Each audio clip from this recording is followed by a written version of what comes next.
venus en ta présence, ô Seigneur. Laisse que toi seul tu t'élèves et nous parles dans le nom puissant de Jésus. Amen. Amen. Bonjour à tous.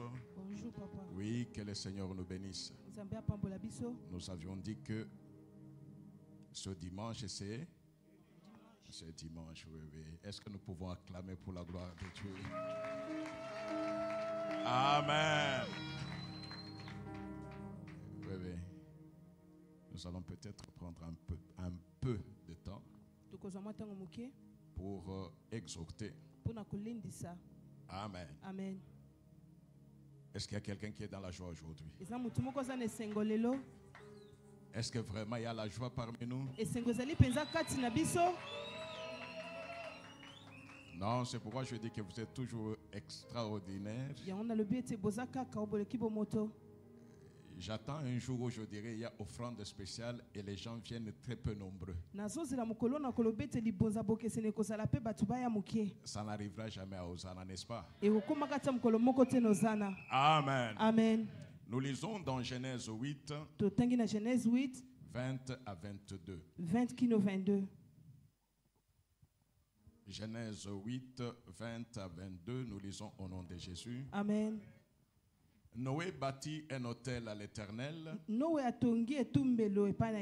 Il prit de toutes les bêtes pures et de tous les oiseaux purs. Et il offrit des holocaustes sur l'autel. L'Éternel sentit une odeur agréable. Et l'Éternel dit en son cœur, je ne maudirai plus la terre à cause de l'homme, parce que les pensées du cœur de l'homme sont mauvaises dès sa jeunesse. Et je ne frapperai plus tout ce qui est vivant comme je l'ai fait. Tant que la terre subsistera, les semailles et la moisson, le froid et la chaleur, l'été et l'hiver, le jour et la nuit ne cesseront point. Nous disons Amen. Et nous acclamons pour la gloire de Dieu. Nous savons que c'est une journée d'offrande spéciale. Et c'est pourquoi nous voulons nous exhorter là-dessus. Amen. Amen. Le thème de ce matin, c'est qui sème moissonne. Qui sème moissonne. Amen. Amen. Quand Dieu a créé, parce que nous sommes dans le livre de Genèse, la Bible dit qu'il a créé toutes choses selon sa nature, selon son espèce. Celui qui sème la chair récolte la corruption et la honte. Celui qui sème du maïs récoltera aussi le maïs.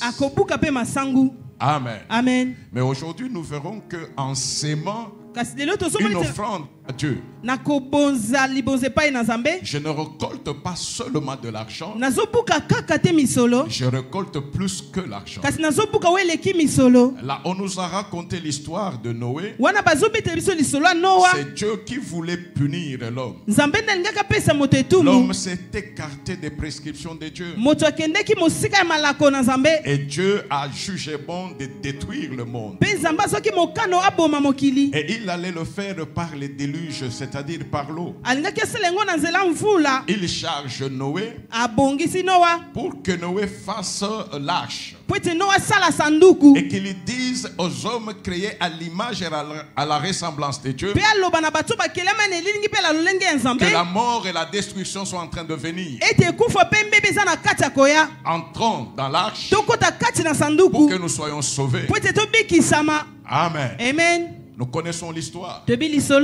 Personne n'a suivi Noé, sauf sa famille.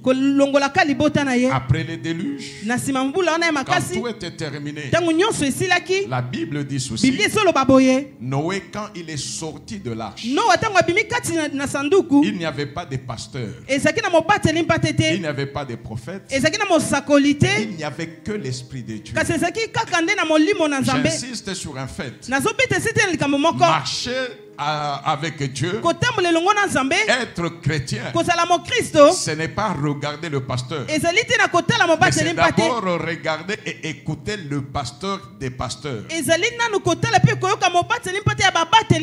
Notez que quand Noé sort, aucun autre homme n'est venu lui dire ce qu'il devait faire. Mais il a compris que si Dieu ne nous avait pas aimés, il ne pouvait pas nous avertir. Et même moi ici, je ne suis pas différent de tous ceux qui sont morts. Si je vis maintenant, c'est grâce à Dieu. Et qu'est-ce que j'ai pour rendre gloire à Dieu? J'ai les animaux. Ces animaux-là, je ne les ai pas achetés. C'est Dieu qui les a créés. Et c'est lui qui les a menés dans l'arche. J'insiste sur cela. Et Noé va prendre ces bêtes-là. Il va présenter les offrandes à Dieu par acte de reconnaissance. Pour dire non, mais Dieu, n'eût été ton amour, je ne pouvais pas rester en vie. Amen. Amen. Amen. Noé va s'aimer ce que Dieu a mis à sa disposition, parce qu'il l'a fait avec son cœur. La Bible dit ceci: quand Dieu a vu l'offrande, il a dit ceci: cette odeur-là qui est montée à lui, c'était une bonne odeur. Alors c'est-à-dire ceci: toute sémence de l'homme pour Dieu a une odeur. Ok. On est ensemble. Toute sémence de l'homme. Et c'est pourquoi souvent je dis ceci: même quand nous venons pour offrir, ce n'est pas un acte quelconque. C'est l'acte spirituel le plus fondamental de la vie chrétienne. Dieu, à partir d'une offrande, il change sa décision. Il dit: je n'agirai plus jamais comme ça. Je ne détruirai plus les êtres humains de cette façon. Je sais que le cœur de l'homme est mauvais, mais c'est cet homme-là mauvais qui vient de m'offrir maintenant. C'est lui qui sème, c'est celui qui récolte. Il récoltera selon l'espèce qu'il a semée. Il récoltera selon la quantité qu'il a mise à la disposition de sa production. Amen. Amen. Amen. Amen. Et ce qui est important, à partir de ce moment-là, je le répète chaque fois, Dieu va établir un nouvel ordre économique dans le monde. Les économistes peuvent inventer des règles, mais la règle que Dieu a fixée depuis ce temps-là, c'est la règle qui vaut jusqu'aujourd'hui. Tant que le ciel et la terre seront là, la loi de la semaille et de la moisson ne disparaîtra jamais. La Bible dit ceci: c'est lui qui sème du vent, il récoltera la tempête. Amen. Amen. Amen. Tant que nous serons sur la terre, Dieu n'est pas responsable de la pauvreté que nous avons. Dieu n'est pas injuste. Mais Dieu a mis à la disposition de l'homme la clé de prospérité, la clé de l'expansion. Osana n'a pas compris pourquoi nous avons dit cette année de l'expansion. Parce que l'année passée c'était l'année du partenariat. On ne peut pas se répandre si on n'est pas d'abord partenaire de Dieu. Amen. Amen. Ah, vous n'avez pas compris. Nous prenons l'exemple. Quand tu vas au champ, tu as des grains de maïs. Tu sèmes ces grains-là de maïs. C'est ça ta sémence. Amen. Amen. Tu as sémé.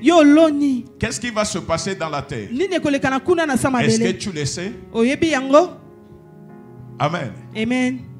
Est-ce que tu sais comment ça va se passer? L'homme, pour qu'il récolte, il a besoin du partenariat avec Dieu. L'homme n'a jamais récolté sans que Dieu n'intervienne. Jamais. La nature ne vous enseigne-t-elle pas? Ce qui fait aussi que, quelle que soit ton intelligence, quels que soient tes moyens, tes affaires ne prospèrent pas parce que tu es expert. Tes affaires progressent parce que Dieu t'accorde la grâce. Oh, on est ensemble maintenant. Amen. Quand quelqu'un a sémé, sans la participation de Dieu, il n'y aura pas de semences et il n'y aura pas de moisson. Mais quand tu as sémé, Dieu intervient dans la terre. Dieu intervient pour que ça pousse. Dieu intervient pour que ça arrive à maturité. Et Dieu intervient même pour la sécurité de ceux qui a poussé. Ce qui fait que ce que je vais moissonner, ce n'est pas parce que moi j'ai choisi des bons grains, mais c'est d'abord parce que ayant choisi les bons grains, je me suis fait partenaire, ami, associé avec celui qui peut faire pousser.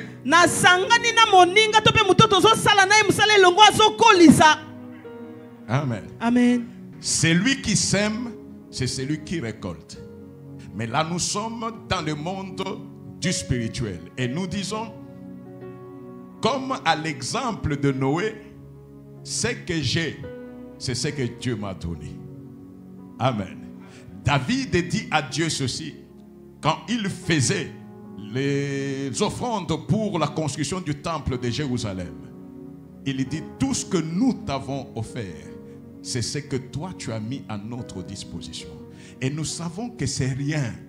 Il n'y a rien que l'homme peut te présenter, parce que l'or et l'argent t'appartiennent.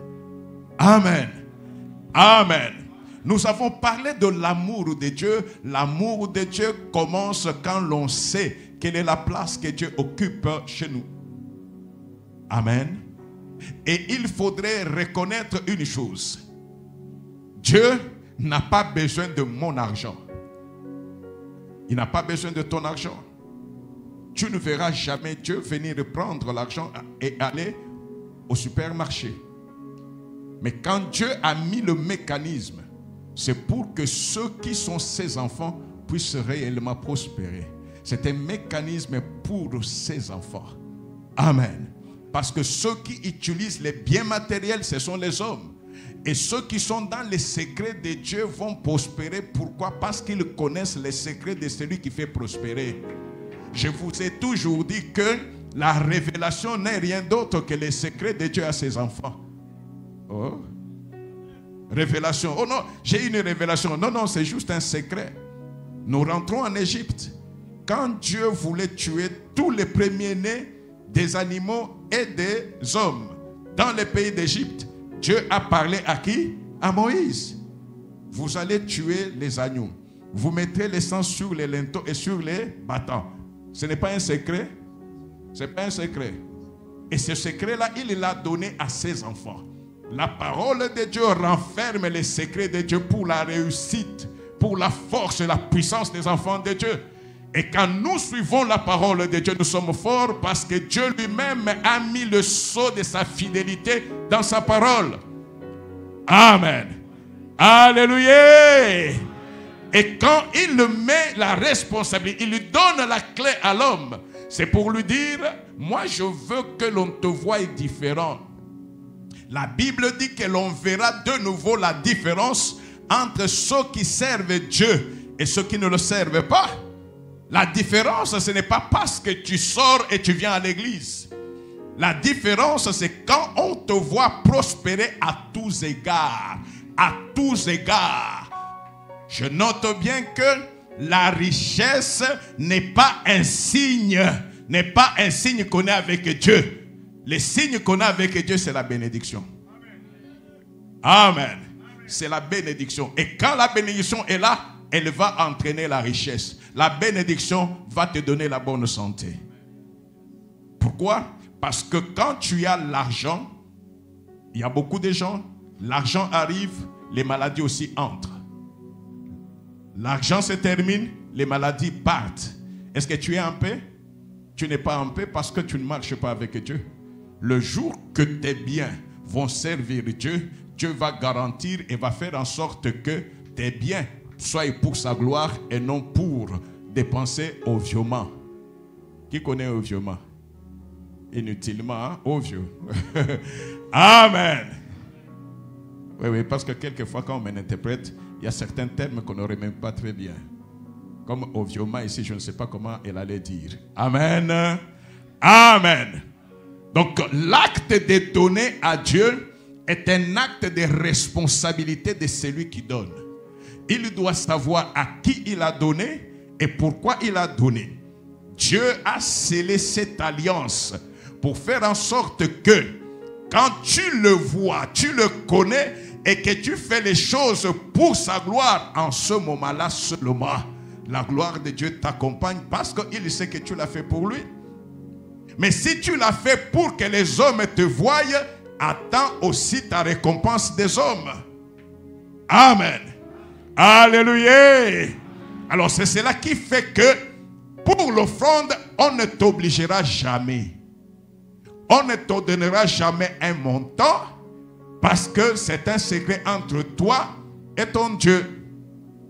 N'oublions pas la pauvre veuve là qui n'était restée qu'avec 2 sous. 2. Qui ne pouvait même pas acheter une partie d'épargne. À notre époque, hein? Amen. Les gens ont donné. Mais Jésus lui-même, le maître de l'offrande, il a dit à ses disciples, de tous ceux qui ont donné, c'est cette pauvre-là qui a donné beaucoup. Parce qu'elle n'a donné que 2 sous. Les autres disent, non mais 2 sous, mais ça ne représente rien. Il dit, oui, les 2 sous-là, c'est tout ce qu'elle avait. À part les 2 sous, elle n'avait plus rien. Elle a donné 100% de ce qu'elle avait, alors que les autres ont donné le superflu.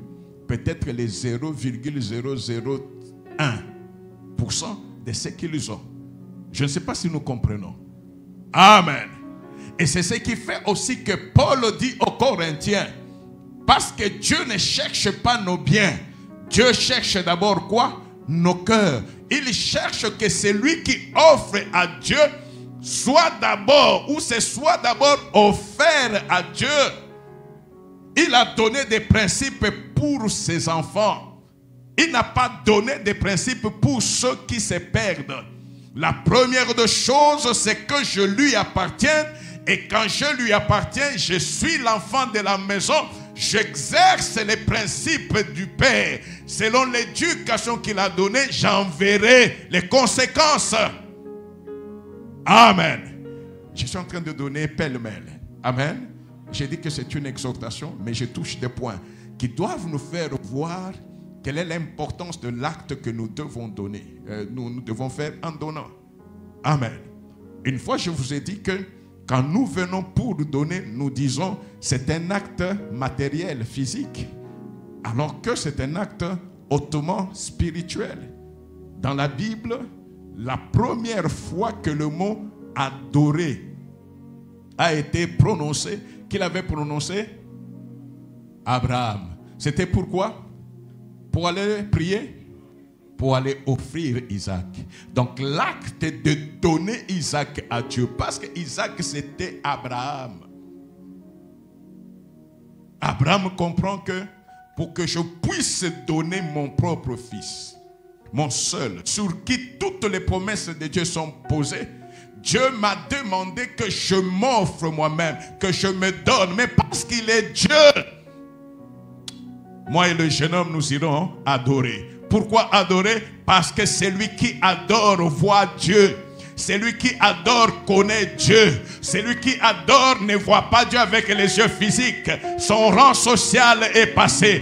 Tout ce que les hommes peuvent considérer est passé. Mais il voit celui qui est le centre de sa vie. S'il veut que je meure aujourd'hui, je m'en irai. S'il veut que je sois debout, j'y serai. S'il veut que je sois riche, il est le seul qui est le maître. Mais parce que lui m'avait dit que sur Isaac, je bâtirai toute ma postérité. Mais comme c'est encore lui qui demande Isaac, je ne peux que m'incliner pour reconnaître qu'il est Dieu. C'est ça l'adoration. Je m'incline pour reconnaître qu'il est Dieu. Je n'ai pas à tergiverser. Et parce que l'adoration c'est un acte de cœur, Abraham n'a pas parlé avec Sarah. Il n'a pas parlé avec Sarah. C'est vrai que de toi et moi, nous avons eu cet enfant-là, mais cet enfant-là vient de Dieu parce que la Bible dit, la parole de Dieu dit, l'enfant est une bénédiction de Dieu. Pas des éprouvettes de Dieu. Amen. Donc il a accepté d'aller pour donner et il a dit, je vais adorer. Donc chaque fois que je m'avance pour donner à Dieu, je ne considère pas ma femme. Je ne considère pas mes enfants. Je considère la grandeur de celui qui m'a tout donné, de celui qui connaît mon hier, mon présent et mon demain. Amen. Écoute, très souvent nous nous enfermons dans des prisons juste par ignorance, parce que la parole de Dieu dit, mon peuple périt faute de connaissance. Tu penses que ce que tu as, c'est ce qui fait ta vie. Amen. Tu penses que ce que tu as, c'est ce qui fait ta vie. On a déjà vu les gens se déplacer. Ils ne se sont même pas déplacés. Ils sont dans la maison. Il y a incendie. Tous les biens sont consumés. Alléluia. Alléluia. Ils sont dans la maison. Il y a incendie. Sauf qui peut. Amen. Ils peuvent même perdre de vie. Mais celui qui veille, c'est celui qui ne sommeille jamais. Je ne sais pas si on se comprend. Amen. Celui qui veille. Notre Dieu, on dit qu'il ne sommeille même pas. C'est-à-dire que même non, depuis que le monde est monde, il est Dieu. Allah l'a jamais. Non, mais il est terrible. Hein? Allah l'a jamais. Ce qui veut dire que quand toi tu poses ton acte, si tu le poses pour que les pasteurs voient, pasteur Alalaka, pasteur Alembaka, pasteur ceux qui posent en face n'a été à comment n'a pété. Amen. Ce qui fait que si les dangers viennent contre toi, il ne verra pas. Parce que lui-même aussi a des dangers qui rôdent autour de lui. Amen. Il ne le voit même pas. Mais si tu les fais pour celui qui a créé les cieux et la terre, un acte d'adoration, de sincérité avec Dieu, tu verras que ta nature ou ton environnement va changer. Amen. Parce que j'ai parlé d'Abraham, lui qui est le père de la foi. Il a expérimenté la grande bénédiction parce que Dieu lui a donné la plénitude de la bénédiction. Mais Abraham devait passer par les principes qui allaient consolider cette bénédiction. Alléluia. Il vient de la guerre contre le roi Kedor Laomer. Qui vient au devant de lui? Melchisedec. On peut nous mettre Genèse 14. Celui qui vient au-devant de lui, c'est Melchisedec. Amen. C'est lui qui vient au-devant de lui, c'est Melchisedec. Et qu'est-ce que Melchisedec vient? Genèse 14, 18 et 19. Melchisedec, roi de Salem, fit apporter du pain et du vin. Il était sacrificateur du Dieu très haut. Il bénit Abraham et dit: béni soit Abraham par le Dieu très haut, maître du ciel et de la terre. Tiens la psaume 20. Béni soit le Dieu très haut qui a livré tes ennemis entre tes mains. Écoutez, quand Abraham combattait ces gens-là, est-ce qu'il avait vu Melchisedec? Mais comment Melchisedec lui raconte que Dieu a mis entre ses mains ses ennemis? Alléluia. Et Abraham lui donna la dîme de... Amen. Amen. Dieu a donné la plénitude de la bénédiction à Abraham. Mais Dieu vient devant Abraham. Il met à Abraham l'inspiration de connaître que les principes de bénédiction passent par la collaboration, les partenariats, l'alliance avec Dieu. Amen. Je répète toujours, la dîme dans l'acte de donner n'est pas venue avec la loi. C'est Abraham qui a donné le premier. Et Abraham a donné à Melchisedec. Comme Melchisedec, c'est lui-même la représentation de Jésus-Christ. Jésus-Christ qui est le chef de l'Église. Alléluia. C'est par révélation. Je dis bien par... Parce que ce n'est pas un homme qui lui a dit. Comment il pouvait donner un dixième? La Bible ne dit pas, Melchisedec lui a dit, donne-moi un dixième. Non. Il a donné parce qu'il a compris. La victoire que j'ai eue vient de Dieu. Si j'ai toutes ces choses que je possède, c'est parce que Dieu me garde. Or, pour que nous continuions très bien, les bonnes affaires doivent faire en sorte que chaque associé puisse se retrouver. Mais comme toi tu es Dieu, Dieu n'a filé un dixième. C'est toi qui fais le gros du travail. Même si toi tu as tout, mais toi aussi touche même les 1 dixième. Les 9 dixièmes je garderai. Et il a donné la dîme de tout. J'explique cela, l'importance de la dîme par rapport au nom de celui qui a reçu la première dîme. Il s'appelle Melchisedec, roi de Salem. Melchisedec signifie roi de justice. Roi de justice. Amen. Mais le roi de justice était aussi roi de Salem. Salem qui signifie paix. Ah, donc, Abraham a donné.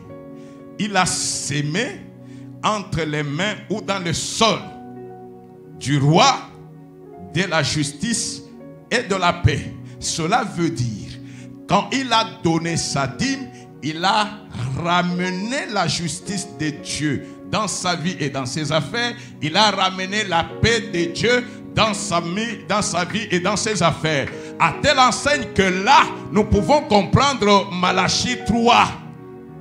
Malachie 3, 8, et vous descendez. Amen. Dieu dit, est-ce qu'un homme peut voler Dieu? Les hommes disent, mais comment? Il dit, non, non, vous me volez dans les offrandes et dans les... Il n'y a pas de voleurs ici. Est-ce qu'il n'y a pas de voleurs ici? Mais comment tu veux que tes affaires marchent parce que toi tu es voleur? Et c'est Dieu qui t'appelle voleur. Ce n'est pas parce que ça ne marche pas en ce moment-là nous cherchons Dieu. Non. Il dit, depuis le temps de vos pères, vous vous êtes écartés de mes ordonnances. Vous ne les avez point observées. Revenez à moi et je reviendrai à vous, dit l'Éternel des armées. Et vous dites, en quoi devons-nous revenir? Un homme trompe-t-il Dieu? La bonne version parle de quoi? Un homme vole-t-il Dieu? Amen. Car vous me volez et vous dites, en quoi t'avons-nous volé? Dans les dîmes et les offrandes. Vous êtes frappés par la malédiction. Qui parle de la malédiction? Qui a créé la malédiction dans ce cas-ci? Est-ce que c'est Satan? Est-ce que c'est les sorciers? C'est toi-même. C'est toi-même. 10. Apportez à la maison du trésor toutes les dîmes, afin qu'il y ait de la nourriture dans ma maison. Mettez-moi de la sorte à l'épreuve, dit l'Éternel des armées. Et vous verrez si je n'ouvre pas pour vous les écluses des cieux, si je ne répands pas sur vous la bénédiction en abondance. Waouh! C'est Dieu qui jure. Dieu qui jure. Venez, s'aimer dans ma parole. Et vous verrez si moi je ne veux pas ouvrir les écluses des cieux et vous bénir. Est-ce que Dieu peut mentir? Mais pourquoi tu ne payes pas ta dîme? Pourquoi? Il y a des gens qui pensent que la dîme c'est selon ce que toi tu as arrêté. Il a décidé chaque fois, il prend, il choisit, il se dit, je vais donner $20. Dieu n'a pas besoin de ton argent. Amen. Dieu n'a pas besoin de ton argent. Ce qui lui revient, c'est le 1/10. Et le 1/10 de ce que tu gagnes. Salaire, grâce, affaire. Amen. Et je n'ai jamais vu quelqu'un respecter les principes de dîme et ne pas évoluer. Jamais. Même ici à Hosanna. J'ai vu les gens qui ont commencé petitement. Et aujourd'hui, ils sont grandement. Amen. Oh, c'est pas ça. La parole de Dieu ne passe jamais. Jamais. La dîme lui-même dit 11. Tiens, 11, papa. Pour vous, je menacerai celui qui dévore. Et il ne vous détruira pas les fruits de la terre. Et la vie ne sera pas stérile dans vos campagnes, dit l'Éternel des armées. Ce qui est important, c'est que quand il parle de ces choses-là, il se présente non pas comme les dieux saints. Non, comme l'Éternel. Hein? C'est-à-dire qu'il y a des corps. Parce que s'il n'y a pas de combat, il ne sera pas l'Éternel des armées. Il est l'Éternel des armées parce qu'en cette matière-là, il y a beaucoup de combats. Et quel que soit le nombre de combats, lui, il se présente à toi comme l'Éternel des armées. Il n'y a personne qui peut le vaincre. S'il va menacer les destructeurs, s'il va arrêter les voleurs, s'il va faire que même dans ton champ, les insectes ne puissent pas détruire, c'est pas ça la justice de Dieu. Dieu est juste. Et quand Dieu va assurer sa justice, quand les autres pleurent, est-ce que toi tu vas pleurer? Tu ne seras pas en paix? Melchisedec, roi de Salem, c'est lui qui reçoit la dîme. Amen. Celui qui paye sa dîme a la justice de Dieu et sa maison demeurera en paix. Quel que soit le trouble qui arrivera, quelle que soit l'épidémie qui se manifestera, ça c'est la parole de Dieu. Amen. Alléluia. Dans Exode 25, 1 à 2, Dieu dit à Moïse, ils sont dans le désert. Je veux que vous puissiez me bâtir le tabernacle comme le temple que nous voulons bâtir. Amen. Mais il avertit Moïse. Il dit, Moïse, dis aux enfants d'Israël qu'ils m'apportent une offrande. Vous la recevrez pour moi de tout homme qui la fera de bon. Ça c'est Dieu. Il pouvait dire, non, dites-leur qu'il m'amène. Non, va leur dire, moi je suis Dieu. C'est moi qui sonde les reins et les cœurs. Que personne ne donne à contre-cœur, qu'on ne force personne, mais que chacun donne selon ce qu'il a résolu et qu'il le fasse de bon cœur. Amen. Alléluia. Alléluia. Ça va? Et David qui a compris ces choses-là, il dit, mais l'offrande c'est même le fondement qui peut faire que Dieu change de décision. Amen. Non, par l'acte de donner, la mort peut être chassée de ta maison. L'odeur, la bonne odeur qui reste devant Dieu. Dieu, comme il n'a jamais oublié, l'odeur là qui reste devant Dieu, lui dit, non, mais je ne permettrai pas que ceci arrive. Il avait fait une semence poids lourd qui demeure, qui est là. Amen. 2 Samuel 24. Amen. Il y a une grande punition de Dieu sur Israël. les gens tombent de la peste. Les gens tombent. Mais quand David implore la miséricorde, Dieu voit et l'ange qui détruisait arrête l'épée. Amen. Et quand David voit ça, il dit non, je vais offrir à mon Dieu. Je vais lui présenter des actions de grâce. Il va quelque part et il trouve un grand champ. Aravna est dans son champ. Quand il voit le roi, il vient vite vers le roi. Et il dit au roi, mais roi, qu'est-ce que je peux faire pour vous? Le roi David lui dit, non, je cherche un terrain, je cherche de bois, je cherche les vaches pour représenter mes holocaustes à mon Dieu. Aravna lui dit, non, c'est mon champ, prenez la partie qui vous plaira. J'ai de belles vaches là-bas. Amen. Roi, prenez les vaches, le nombre qu'il faut pour représenter. Le bois est là. Si c'était toi et moi, on aurait acclamé. Amen. Mais David qui connaît Dieu, il dit ceci. Là nous sommes 2 Samuel 24, 24. Mais le roi dit à Aravna, non, je veux l'acheter de toi à prix d'argent. Je n'offrirai point à l'Éternel mon Dieu des holocaustes qui ne me coûtent rien. Et David acheta l'air, donc le terrain et le bœuf pour 50 cycles d'argent. Amen. L'offrande, je ne peux pas donner à Dieu quelque chose qui ne me coûte rien. Je donne à Dieu quelque chose qui me coûte. Pas quelque chose qui est cher, mais quelque chose qui m'est cher à moi. Amen. Vous pouvez entrer dans une maison. Il y a peut-être des ustensiles de $1000. La maman peut vous dire, non, mais ça, vous pouvez prendre. Mais vous trouvez une petite marmite là qui représente beaucoup. Peut-être un de Oana Kota Nangolibala. Amen. Bafinga epo nanzunguana. Et elle se dit, ça, même les enfants de mes enfants verront ça. Cette petite marmite-là a une très grande valeur à ses yeux, pas à tes yeux. Et Dieu sait que cette marmite-là vaut plus que tout. Amen. Alléluia. Alléluia. C'est lui qui sème, c'est celui qui moissonne. Ce n'est pas l'autre qui va s'aimer pour toi, mais tu le fais en âme et conscience de telle sorte que la chose reste dans le cœur de Dieu. Et que tu puisses te dire, je suis partenaire de Dieu parce que c'est Dieu qui m'a appelé, le Dieu qui m'a donné la vie. Si je vis, c'est tout simplement parce que Dieu a permis que je vive.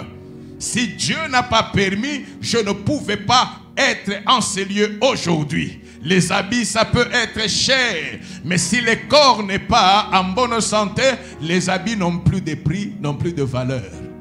Alléluia. Mais c'est Dieu-là, c'est lui qui donne l'être et les mouvements. C'est celui qui te dit ce jour, sème pour moissonner, sème avec ton cœur. Ne sème pas par suivisme, ne sème pas parce que l'autre t'a regardé. Alléluia. Tout en ayant à l'esprit ceci, la mesure que toi tu vas utiliser, c'est la même mesure que Dieu va utiliser pour toi. Là nous sommes dans Luc 6, 38. Alléluia. La mesure que toi tu vas utiliser, c'est la même mesure que Dieu va aussi utiliser pour toi. Donnez et il vous sera donné. On versera dans votre sein une bonne mesure, serrée, secouée et qui déborde. Voilà les mesures. Mesures serrées. Donc cintrées. Hein? Cintrées. Secouées. Et ça n'a pas cintré tes bien, mais et on dit après au salini, au bouger pour que et ton d'habienté. Pas de problème. Ou qui déborde. Non, qui déborde, c'est que tu es vraiment un. Amen. Car on vous mesurera avec la mesure dont vous vous serez servi. Celui qui connaît ce que tu es, c'est Dieu.